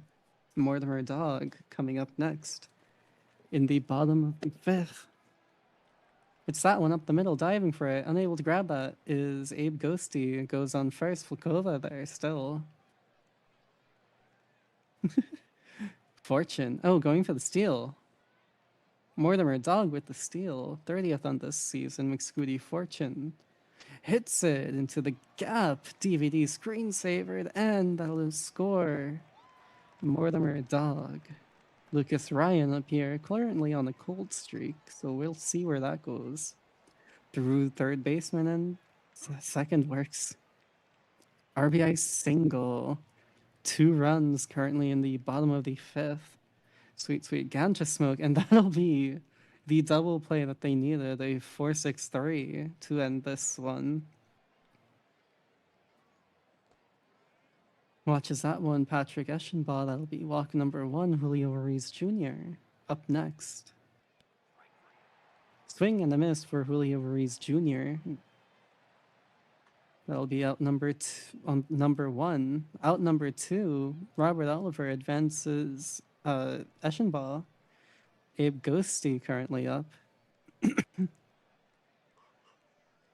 That'll be out number 3 as that goes into the third baseman's glove. Mortimer Dog to Sweet Sweet Ganja Smoke. Bottom of the 6th, the Toronto Pathfinders find themselves in their lead against and find themselves a nice lead against the Outer Banks Aviators. That'll be Primo on first. We Primo Gem on first. Cameron Squires hits that into right field, and that's McFly able to grab that one. Paddy Von Pippi hits that one into third base. That'll be a 5-4-3 down the order, or down the bases, retiring the sides as well. Bottom of the order, Angel de la Fuerte up here. That'll go from Ryan to Sweet Sweet Ganja Smoke. Gaviota Volkova, that'll be a wild one, but out. Unfortunate. Holman, swing and a miss. That'll be the bottom of the order down in order. Pathfinder's bottom of the order here. Dean Ice will be out number 1. Tommy St. John up next. I know it's Thomas St. John. I find it Tommy St. John funnier. And also snappier. I don't know. That'll be a flyer, and Oliver gets that one. Mortimer Dog hits that up the middle. That'll be one base hit for Toronto right here. Now, top of the order as McScooty Fortune is up. Hits it hard and deep into left field's glove. Eschenbaugh able to make that play. Top of the order again. Bazooka Slow still on the a hot streak apparently. Hits it into the first baseman's glove, and that's Ganja Smoke able to get an out. It's that one high and into center field. McFly Jr. unable to get on base. Patrick Eschenbaugh. And that'll be out number 3. Simple 1-2-3. Pathfinder still out by 2. Swinging bunt for Lucas Ryan. That'll be a simple throw to Volkova. Ganja Smoke. Swing and a miss. It's Primo up next. Primo hits that up the middle. Unable to make a throw though. Cameron Squires will be your possibly next and final batter for the Toronto Pathfinders as we head into the top of the 9th. 3 outs remain for the Aviators. See if they can tie the game. Julio Ruiz Jr. not doing them well. That'll be out number 1. Robert Oliver up next. Hits it into center field. That'll be out number 2. Abe Ghosty. 1 out remaining. And that'll be the tying run on base. That'll be the tying run on base for Angel De La Fuerte. And no! Shortstop. Able to grab that one. Lucas Ryan walking back just a little bit. Unfortunate.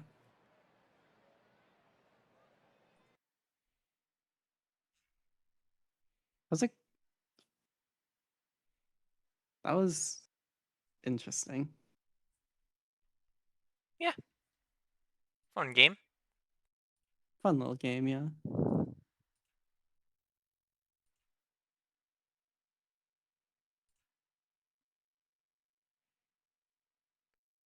All right, got the box scores on their way. I'll run us through our performances of the day this time. Dan Thunder, 5 hits with a pair of home runs, powering the Florida offense over the Puerto Rico Ranas. Stetson Laramie, 3 for 4 with also a pair of home runs as they defeat the Providence Crabs. And Aoife Carter tosses 7 2/3, striking out 9 and allowing just a single run as the Space Rangers defeat the Scorpions.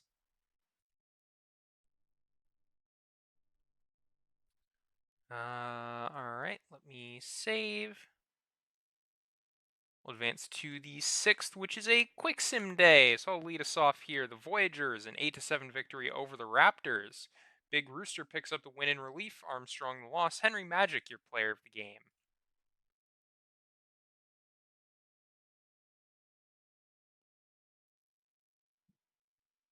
Sorry, someone's texting me. I didn't want to be a bother.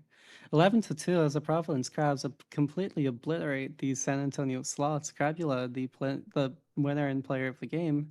Horrendous Haddock the third, the losing pitcher this time around.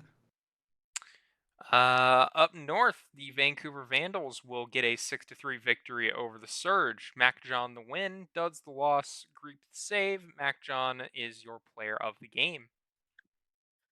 The Outer Banks Aviators will take another 2-4 loss against the Toronto Pathfinders as Julio Ruiz Jr. with the player of the game, Shigeno with the loss, and McIntosh with the win.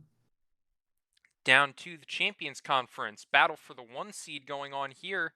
Nashville takes the advantage, 4 games ahead of the Toros as they score 4 to the Toros too. Animal Kingdom gets the win. John Calgill the loss. Kingdom, your player of the game. The Rugrats 10-3, a 7-run game as the Detroit Demons fall to them. Eshelman the third, the winner, and the player of the game, Pythagoras the loser. The Space Rangers continuing their quest to try and grab that wild card spot as they defeat the Scorpions 10-5. 10 Ryan hits as well. 10 hits as well. Scorpions also 5 runs on 5 hits. Very pleasing symmetry there. Ryan Express picks up the Yeah. win. Guy Rossi the loss. Clark Max, your player of the game. And finally, for your PBE games, the Apex will fall 1-2 against the Seattle Sea Serpents. Treadwell the win. Meijiro McQueen the winner, the player of the game, and Chiwei Lee the loss. Down to the Miners, heading over to Kansas City. They will fall in a big loss to the State College Swifties, 9-1. Man Person improves on their undefeated record, 13-0 with a 2.09 ERA and player of the game honors, while Matt Buster takes the loss. The Mingos will face against the Ranas and take the win in 5 runs. Kennedy Sinan the win, and Spencer the player of the game. To Louisville, the Lemurs rally in the 7th to grab the win and survive an 8th inning rally from the Bears. A win game but ahead, picking up the win. Marzensky takes the loss, and Pim Pimling, your player of the game. Samuel Armadillos knocking down the Chicago Kingpins 8-4. Edgecombe the win, Avery time the loss, and McDonald the third the player of the game. And finally, the Wheelers, a 5-4 victory over California. That is Elijah Rosado getting the win. I'm a Dude Man takes the loss. Greg Buse the save, and Rosado, your player of the game.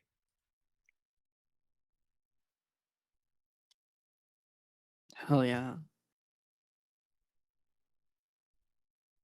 All right, that takes us through the 6th of September. We'll advance to the 7th, which will be our last day of games, our last primetime game of the season as we head to Detroit and New Orleans. And we will end off on September 8th, but it should just be an off day, so we'll advance there and then take a peek at the standings, then upload. But before all that, um, let's see where these teams sit in terms of record. New Orleans should be fairly safe for that wild card unless something crazy happens. And Detroit, I think at this point they're out of it, just based on my vague calculations. We'll take a proper look after the game. But yeah, it'll be Goaty versus Lilu.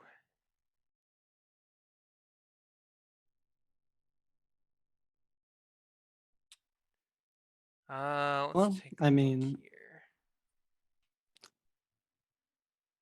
two pitchers who I kind of know. It should be a pretty fun game, you know? Yeah, Goaty having Yeah. a very good strikeout rate. Just overall, I mean, I think having a 90 fit minus, having a pretty strong season. Just Hmm. you know, nah, unfortunately didn't quite go the Demons' way this season. Unfortunately, yeah.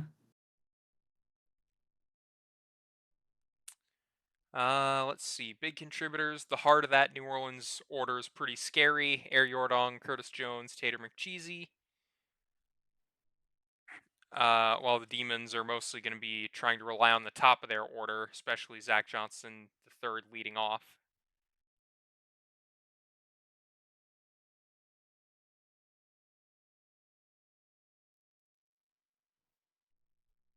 Yeah, very old team versus a relatively young team. So excited to see how this one Rookies goes. versus veterans. Yeah, exactly. Well, I guess not really rookies, but some of them are. Some of them are. Big Boy, is this Warner's second season? No, this is Warner's first season in the majors. Same for Big Boy. The Taters were up last year. Babineau's been around a year. And then yeah. Hmm. Curtis Jones, though, recent addition. Mostly rookies. New to the Rougarous. But yeah. You want to go half and half on this one, or I'll take the bottom half, sure. all right, let's do it then. Leading off, heading to Full Moon Stadium in beautiful New Orleans, Louisiana. Hmm. We will have Lulu Dallas multi-pitch on the mound to start, coaxing a 4-3 putout from Zach Johnson III as the leadoff result. Zen Bobrist will bat next as the camera is now fixed. We retired on strikes. And Alpha Nerd line drive down the third base line. That'll go for extra bases. Sliding into second. A 2-out double for the first baseman. Danger Dollarson will put it down in right field. The 2-out rally. Will it come good as Nerd goes for home? Makes it in time. So a pair of back-to-back hits with 2 outs will be a run scored for Detroit. Sidney Johnson retired on a fastball that looked just a bit inside, but it will be well framed by McCheesy. New Orleans in a 1-run hole early. Can Lefebvre get things started as Goaty McGoatface delivers and gets that same 4-3 put out to start the outing? Striking out Boucher. Yordong puts it down in left field for a base hit with 2 outs. Curtis Jones, a chance to continue the symmetry, but shallow pop-up into center field will be caught by Allaire for out number 3. Ravon Sean coming up, fly ball into center, flying out to his counterpart Lefebvre.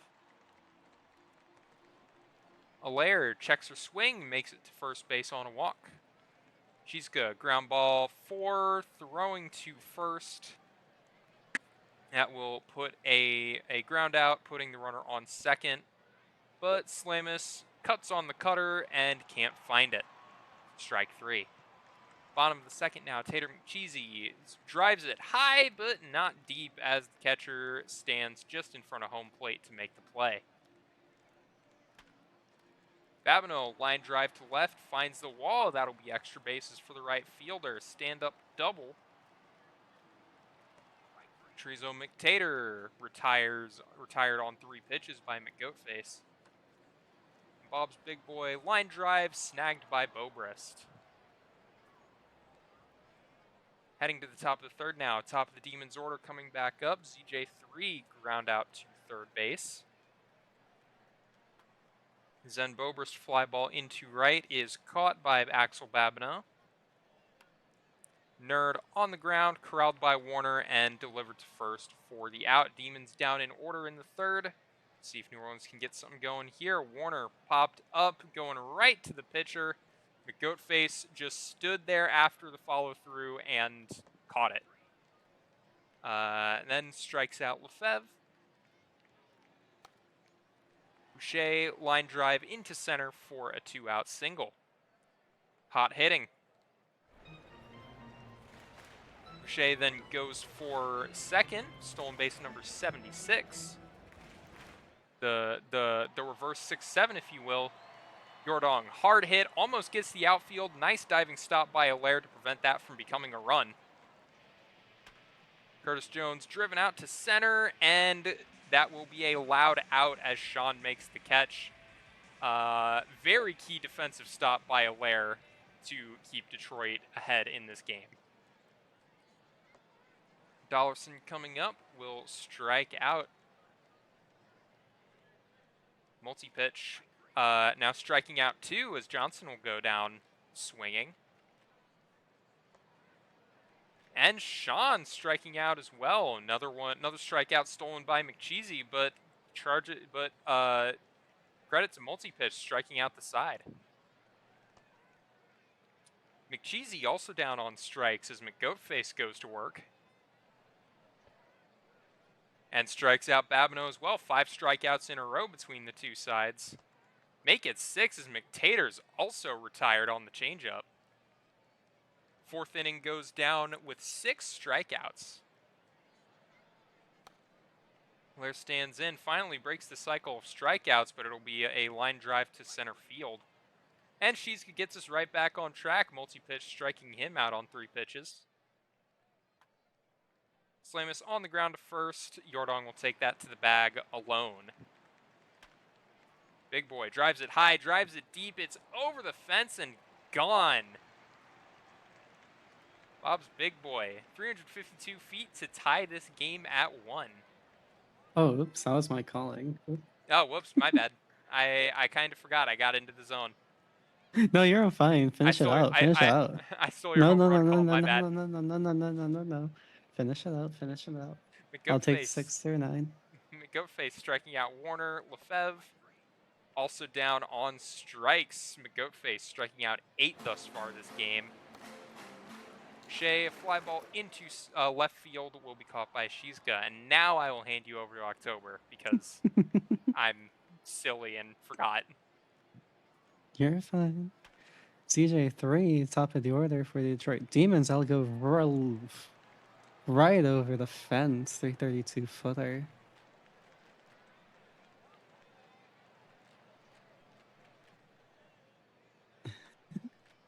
Zen Bobrist up the middle for the Detroit Demons. Currently on base now, Alpha Nerd. At bat here, swing and a miss with the check swing, but offered for strike 3. Danger Dollarson watches that one. 1-2. Can Johnson be 3? Sydney Johnson hits that up the middle. Going for second. No! Unable to get second here. Going over to Aria Dong up high and corralled by the third baseman. That'll be Johnson, Sydney Johnson, grabbing that one.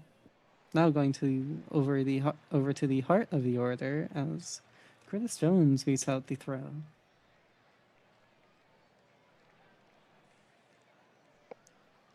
And Jones is out. What a throw. Hits it, and that's the left fielder. Left fielder able to grab that one. Left fielder Shizuka. Swing and a miss for Reverend Sean. Adrian Allaire hits it into the third baseman, and it'll be out number 2. Now it's Higashi Shizuka. It'll be out number 3. Going to the top of the 7th, it's a 2-1 game. Or at the bottom of the 7th, it's a 2-1 game for the New Orleans Rougarous. They have to make up 1. For the Detroit Demons, they have to make sure they don't give up 1. As Axel Babineau is out number 1. Treza McTaylor up high into the center fielder's glove. Over to Bob's big boy. And hit by pitch. Interesting. Michael Warner, that'll be slower alert straight back to the pitcher, and that'll be out number 3. The Detroit Demons currently needing... Oh, that's a walk. Check swing. That was a proper walk. Detroit Demons currently needing someone to give them a comfier lead. That was out number 1. This is out number 2 on the full count. Alpha Nerd currently up. Hits it hard. Deep over the fence. That's a 4-1 now. It's a 394 footer. Danger Dollarson taps that one into foul line right field. 4-1 now. New Orleans having to make up 3 in these last 2 innings as Lefebvre will be out number 1. AJ Boucher hits it. That'll be a base runner for the Rougarous. Aria Dong up next. Currently the home run hero of the Rougarous, but that'll be out number 2.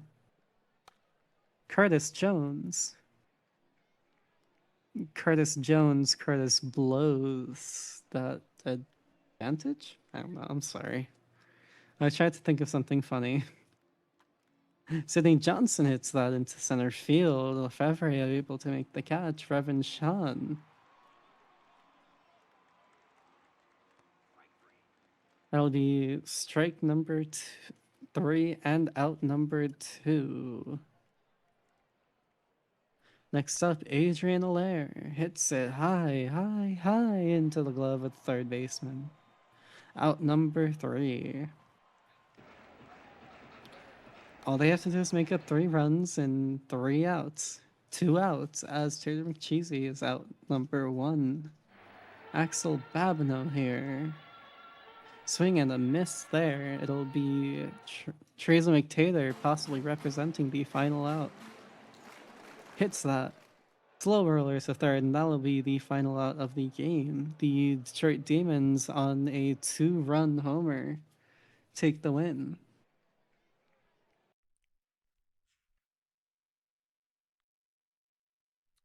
And yeah, player of the game, winning pitcher McGoatface.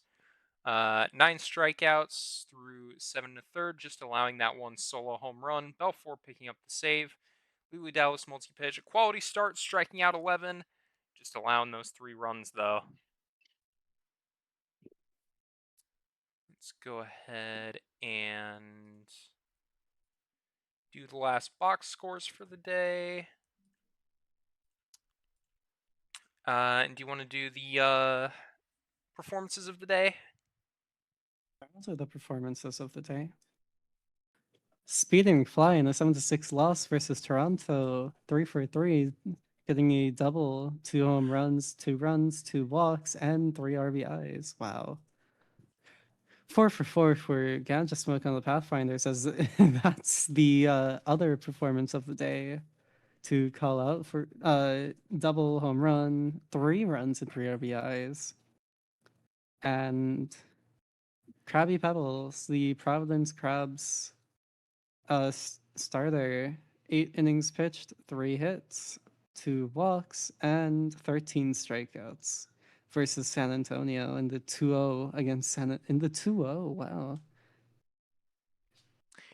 It's very funny to me that Speedy McFly is the #1 performance of the day, but Sweet Sweet Ganja Smoke with the #2 performance was player of the game. It's very funny to me. Yeah. How does that happen? 2 home Uh, runs, I maybe? I guess there's a win boost. I don't know. For whatever decides player of the game. We'll advance to the 8th, and I'll save there since it's just an off day, but it is scheduled.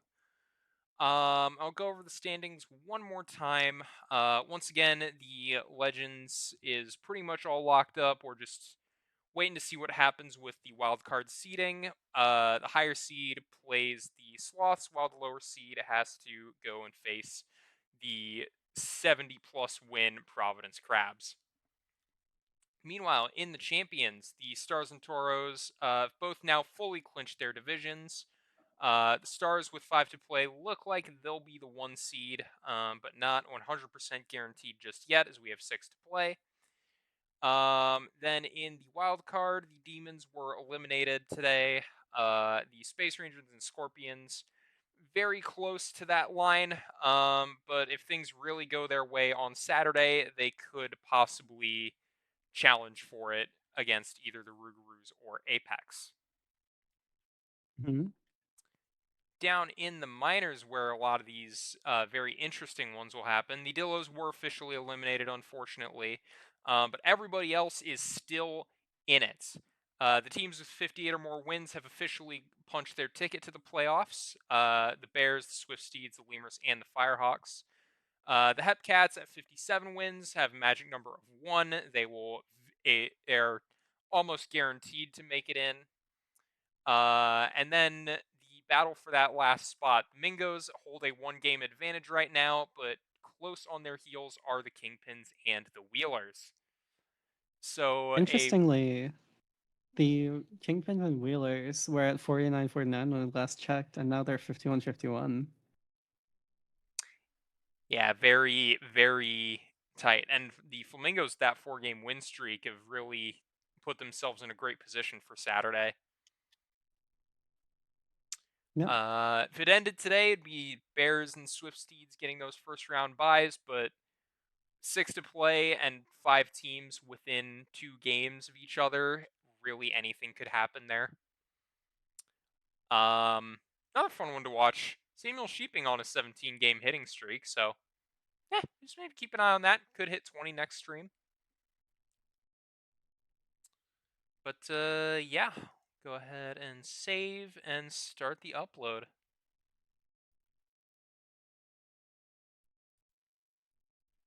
I'm going to go for the upload. Okay, My wife is here. okay, have a good night. You too. Have a great one. Bye bye. Bye. Alright. Now I'm very sad and alone, but it is still time for Ask the Booth. In lieu of questions, I am going to pull up the index real quick. Because I am curious what the last few series look like in the minors. So, the first series, the Bears are gonna get the Ranas, so they'll have a pretty solid position there. The Mingos will have to continue their winning ways against the Firehawks, which could be tough for them. But yeah, we'll see. Lemurs and the Hepcats are going to be fighting each other directly for those wins. Kingpins will have to go up against the Swifties, and the Wheelers will be going up against Amarillo. Then the final series, Kingpins Wheelers, which could very well be the series that determines who goes to the playoffs.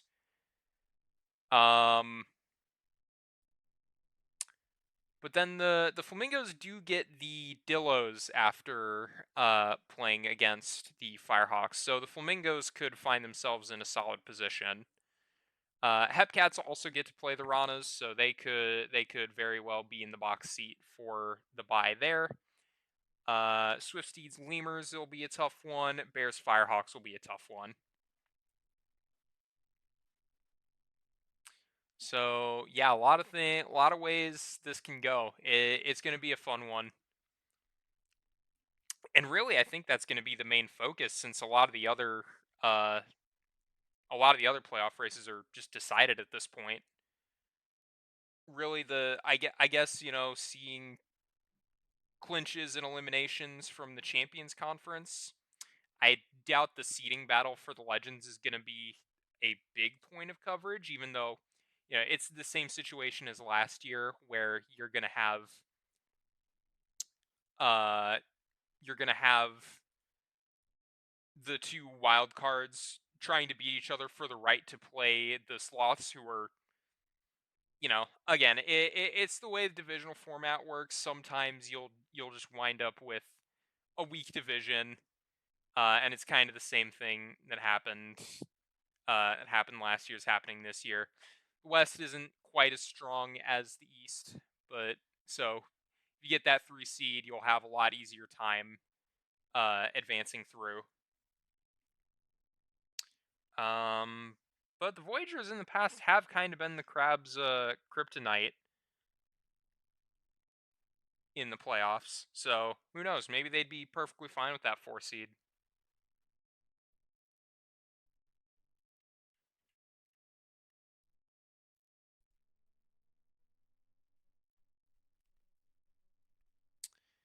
Um, let's see. Anyone chasing anything here? I didn't peek at how Grail Travelers.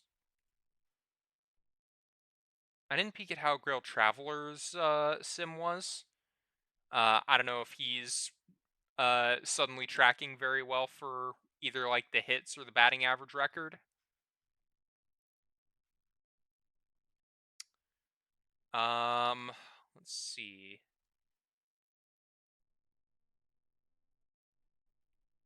Euclid is gonna fall short on hits. Career hits, I should specify.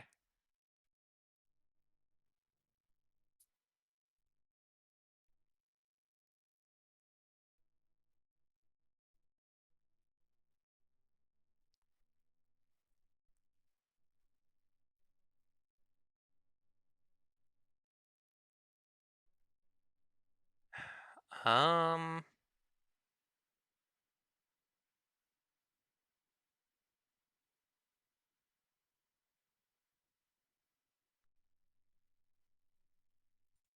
yeah, I don't think anyone's really tracking for stolen base record this year.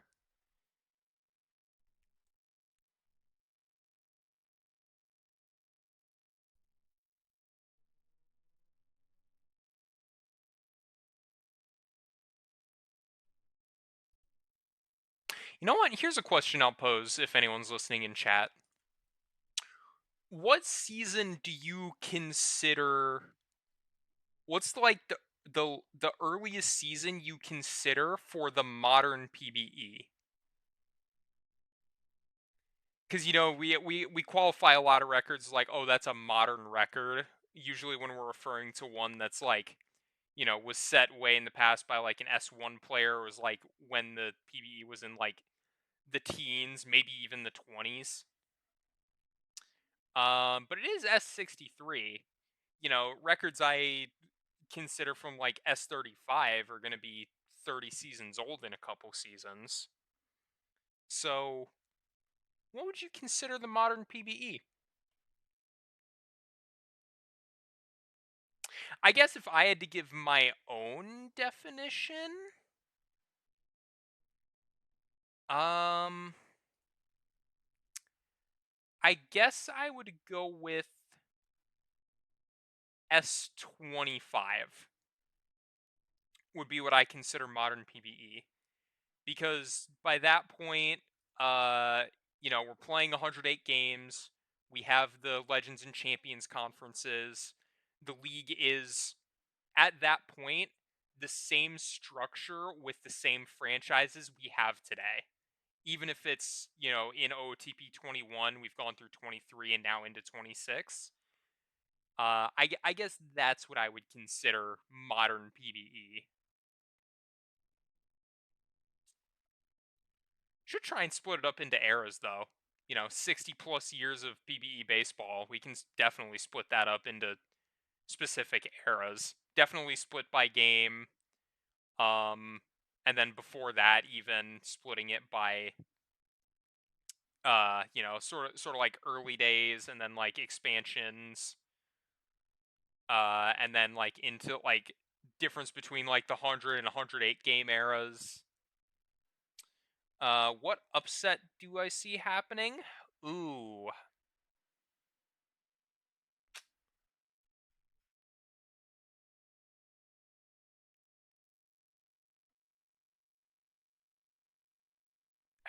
I mean, I've got to it's hard to beat and it's hard to call what happened last year where the Apex were a wild card team that looked like they didn't have much shot at going the distance and they won the whole thing.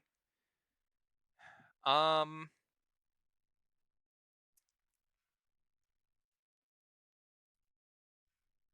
Rougarous, they were the ones who made it last year.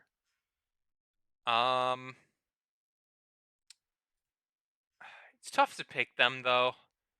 It feels like the champions once again is like pretty top heavy where you have like, the Stars were the clear winners of the East, Toros are the clear winners of the West, and then the others, just kind of feel like anyone could have made it.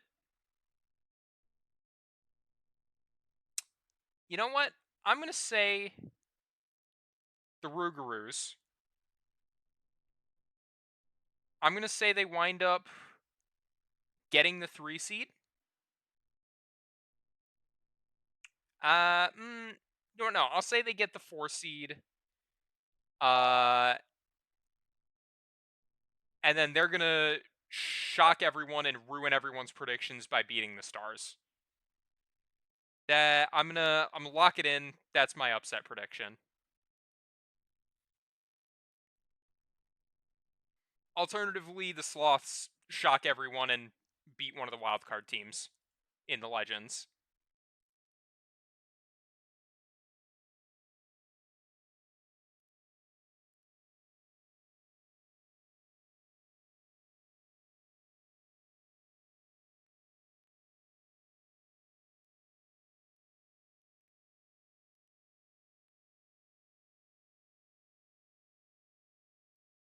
highest OBP recorded? A 460? Okay.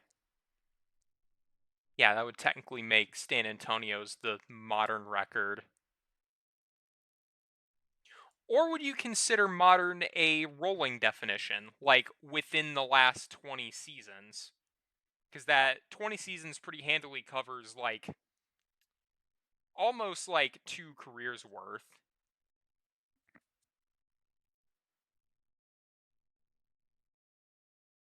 Could go 25 seasons as well.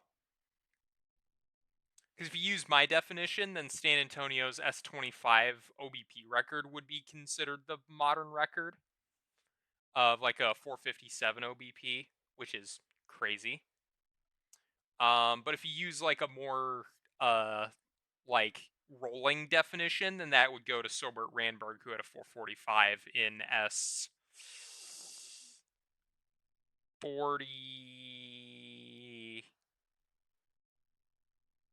That'd have been S50?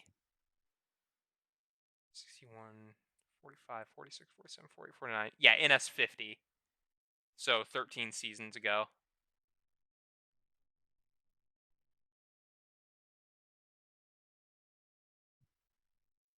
It's interesting that, let's see. So Jorge Garbanzo was S51.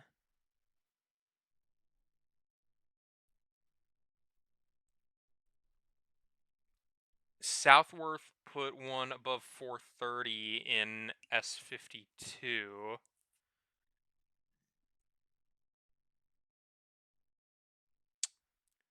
Yeah, we haven't seen an OBP north of 430 in over 10 seasons. Which probably would have been, when did we swap to OTP 26 again?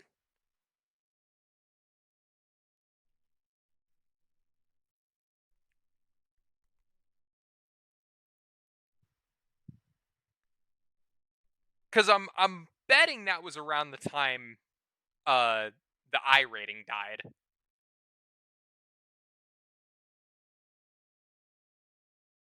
or like a few seasons before, and no one was really chasing that.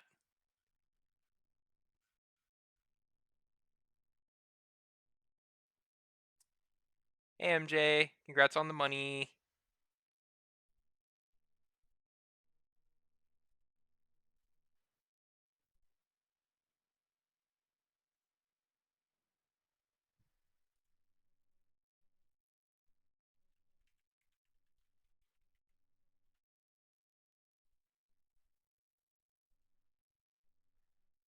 Um,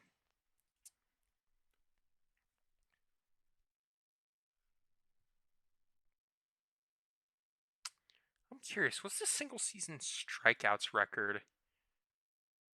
Oh, Booze Gooser. Say S59 was the switch. It was season 2 after your first year. Okay, so S59. Okay, yeah, that would have been well before the Oh yeah, cuz it was decently deep. It was around the time that Aria Blue Sky was at her peak.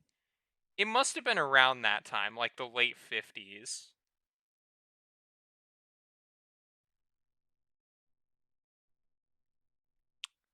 Which would have been around, well, let's see, that's 25, 35, 45. That would have been like 2074, 5, or 6. Which unfortunately does not really fit my narrative of what happened to the on-base percentage record chasers.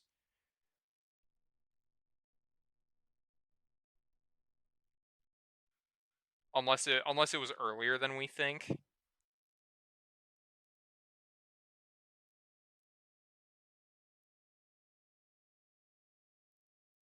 I don't know. Maybe I'm just talking out my butt. Maybe I'm trying to find reasons for something that happened that just stopped happening because people quit emphasizing it.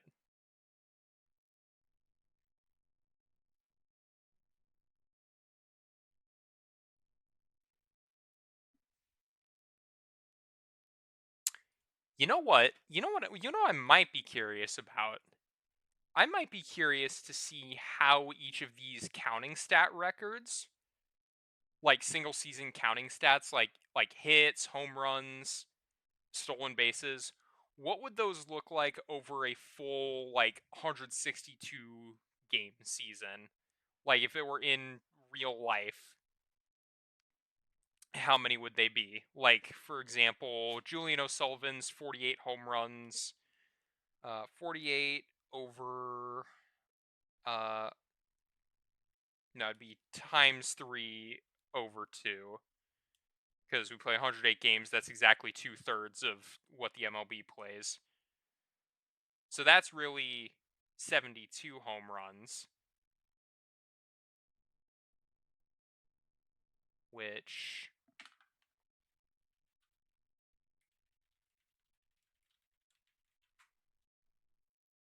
single season leaders for home runs. Bonds hit 72. So Julian O'Sullivan actually compares very well to like real life historical home run hitters. Take Fecka's more modern record. That looks more like 63, which, yeah, I mean, again, that would be higher than what, some people would consider the modern record in the major leagues because, you know, you, you could argue that a lot, everyone above Judge may or may not have been on the sauce. Who knows?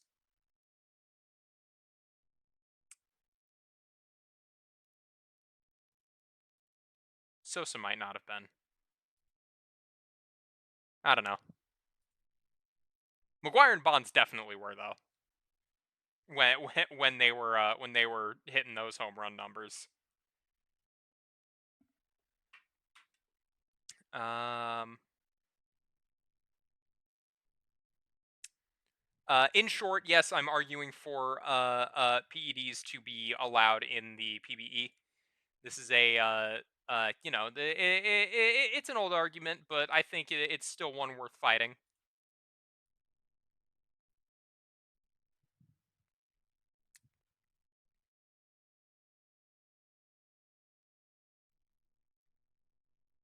Yeah, it's crazy when things happen that early. You remember it almost exactly. I remember the exact season we switched to OTP 23 was S36 because I got half a season with my 21 build before I had to pick out a new one for the majors draft.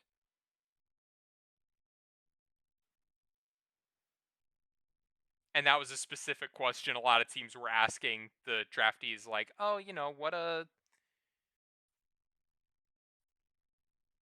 what archetype are you thinking of? What do you like? What and fitting that with your position?" You know, old contact before the speed got nerfed was the choice to play catcher. And then they nerfed the speed and then balanced was probably the best arc for catchers. Not a lot of people play balanced now when I last looked, so I don't know. Maybe I don't know what the consensus is on best catcher archetype is now.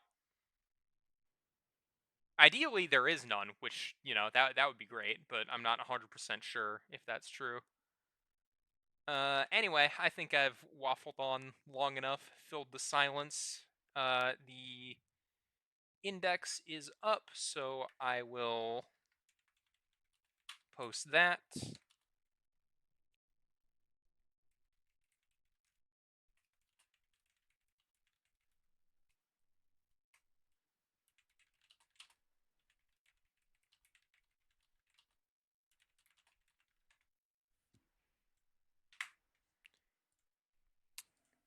All right, and that is where I will leave y'all for the day. Thank you so much for watching.